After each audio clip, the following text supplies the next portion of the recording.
Mi nombre es Kevin Andrés Aguirre Salcedo, estudiante de licenciatura en matemáticas de la Universidad Nacional Abierta a Distancia, y este video es la presentación resumida de mi experiencia como docente a todos los referentes en la práctica pedagógica 1.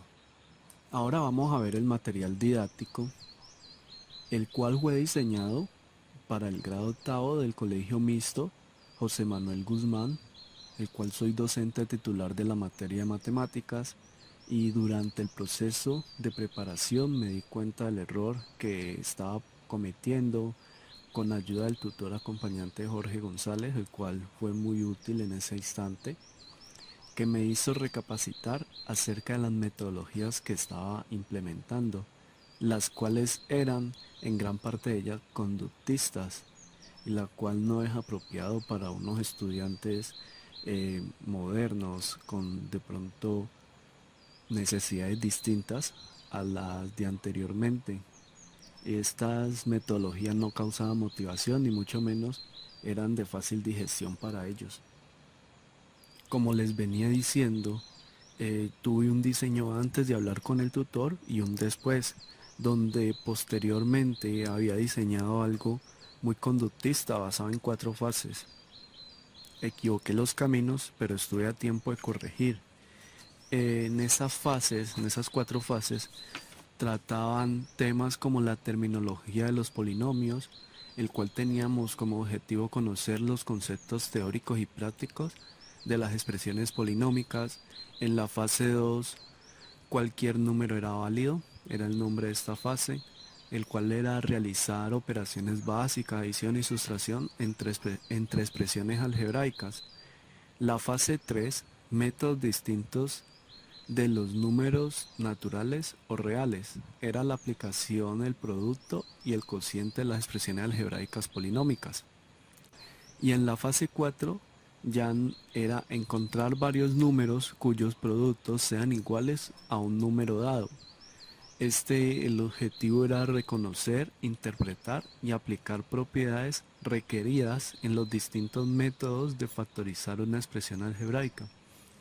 Todo esto lo estaba llevando de una forma muy conductista, donde prácticamente yo simplemente ponía ejercicios o métodos de investigación y yo era como el sabelo todo y simplemente les transmitía el conocimiento, o sea, no ponía a los estudiantes a pensar. Después de hablar con el tutor, o sea, posterior a esta implementación, diseñé 2 fases nuevas donde doy a conocer las correcciones propuestas por el tutor, las cuales son un poco más constructivistas, que parten desde la aplicación del conocimiento hacia la elaboración teórica del mismo, que el estudiante entienda de dónde sale cada aspecto y por qué. Dichas fases seguí con la continuación que llevaba, entonces era la fase 5, la cual era adivinar un número, expresiones polinómicas, y el objetivo era aplicar de manera divertida la resolución de problemas algebraicos. Y la fase 6, la cual era acertijos y adivinanzas, era aplicación de las operaciones con polinomios. El objetivo era atraer la atención de los estudiantes aplicando los conocimientos algebraicos. Ahora les voy a explicar un poco más de qué trata la fase 5, ya que me enfoqué más en estos temas debido a que son un poco más constructivistas y tienen que ver un poco más con la metodología que siempre nos han implementado en la universidad. La fase 5 de adivinar un número, como les venía diciendo, es un juego un poco ya muy conocido tal vez entre todos nosotros, estudiantes de licenciatura en matemáticas, el cual donde yo como docente hacía un poco de teatro, eh, haciéndome pasar como un mago y les iba dando ciertas indicaciones de sumas, de restas, de multiplicación, de división, y hacía la operación mentalmente, la operación algebraica mentalmente, para que así luego pedir el resultado y con ese resultado reemplazarlo y pues me iba a dar lógicamente el número que ellos habían pensado. Eh, También se puede hacer adivinando fechas. En ese momento estuve un rato jugando con los estudiantes, donde ellos, no, yo lo quiero hacer, profe, que yo sé cómo. Y en esas cuestiones fue muy agradable ver la participación de todos, ya que fue muy motivante para ellos este juego. Al final después de estar jugando, yo les di la opción, bueno, ¿quién es capaz de hacerlo? Entonces iba dando las instrucciones y le preguntaba a cualquiera cuál era el resultado. Entonces yo le decía, ¿quién sabe cuál fue el número que él dijo? Y pues al último hubo alguien que sí lo hizo y le dije que saliera al tablero y que explicara, que dijera él cómo había resuelto el caso, y pues lo fuimos construyendo a paso y pues nos dimos, a lo último les hice la explicación algebraicamente de cuál era el proceso y, y se facilitó un poco más la clase. Para el diseño de la fase 6, el cual eran acertijos, que también son juegos, estaba un día revisando el celular y me apareció un estado, pues vi un estado donde estaban esos desafíos y pues lo resolví. Dije, bueno, esto tiene que ver con el álgebra, ¿por qué no llevarle la clase dinámicamente a los estudiantes de esta manera? Entonces, pues opté por investigar un poco más sobre los acertijos, a buscar material didáctico acerca de eso y preparar la clase. Estos acertijos llamaron mucho la atención, ya que justamente había visto el estado de un estudiante de ese curso. Entonces pues ellos, ay, el profesor nos trajo prácticamente lo que vemos en las redes sociales, lo que nosotros compartimos, y ellos lo tomaron más bien como un desafío, de que yo los estaba retando a ellos, de que no eran capaces de resolverlos, porque siempre eran acertijos algo complejos. Habían unos fáciles de pronto para los que uno ve las falencias que tiene cada estudiante, y otros un poco más complejos para aquellos que son como los más pilos, que siempre se les facilita mucho las operaciones numéricas. Esta clase, después del diseño, de la preparación, de solicitar las copias y llevarlas, el material,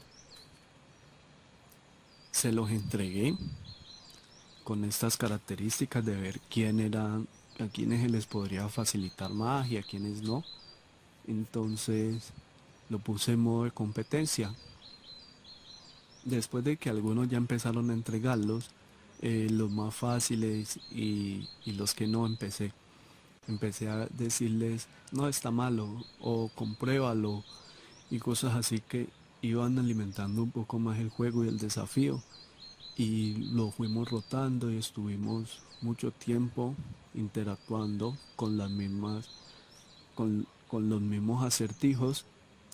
Y estos acertijos, pues posterior los dibujé uno complejo en el tablero y me puse a explicarlo paso a paso cuál es, cuál era la situación algebraica que podríamos sacar ahí y cómo era indicado resolverlo.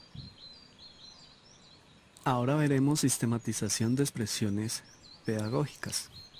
Para esto se plantearon ciertas preguntas. La primera era, ¿para qué queremos hacer la sistematización? En lo personal, para obtener mejores resultados académicos donde generalicemos e innovemos sobre los métodos de enseñanza que sean viables y nos brinden un desenlace favorable y progresivo en pro de un pleno funcionamiento social con ideales claras y que seamos un poco más competentes. La segunda hace referencia a qué experiencias queremos sistematizar. Es muy importante generalizar en espacios, en la planificación, para que se hagan más espacios científicos que promuevan la investigación pedagógica, donde se enfoquen en los aspectos cotidianos en que es posible aplicar los conocimientos, siendo un aprendizaje casi empírico, ya que esto motiva más a los estudiantes y genera un ambiente más sutil a la hora de trabajar. La otra pregunta hace referencia a qué aspectos de la experiencia me interesaron más. Me interesó mucho ver la interacción de los estudiantes, la motivación que generó los métodos renovados de enseñanza. Al comienzo no fueron muy bien tomados, pero posterior a esto se divirtieron más, aprendieron más. Y yo sé que si los voy a evaluar de esa manera, van a ser capaces de resolver. Además, esto motiva también la comunicación estudiante-docente, debido de pronto a que generan un interés mayor en estos estudiantes por descubrir cómo pueden ellos avanzar divirtiéndose. Las fuentes de información que utilicé y que me gustaría seguir utilizando son las redes sociales, ver de pronto el entorno en el que ellos están y ya prácticamente todo es muy, muy cibernético. Entonces, enfocarse en eso, en estar atento a ellos que ven, que les gusta, que les atrae.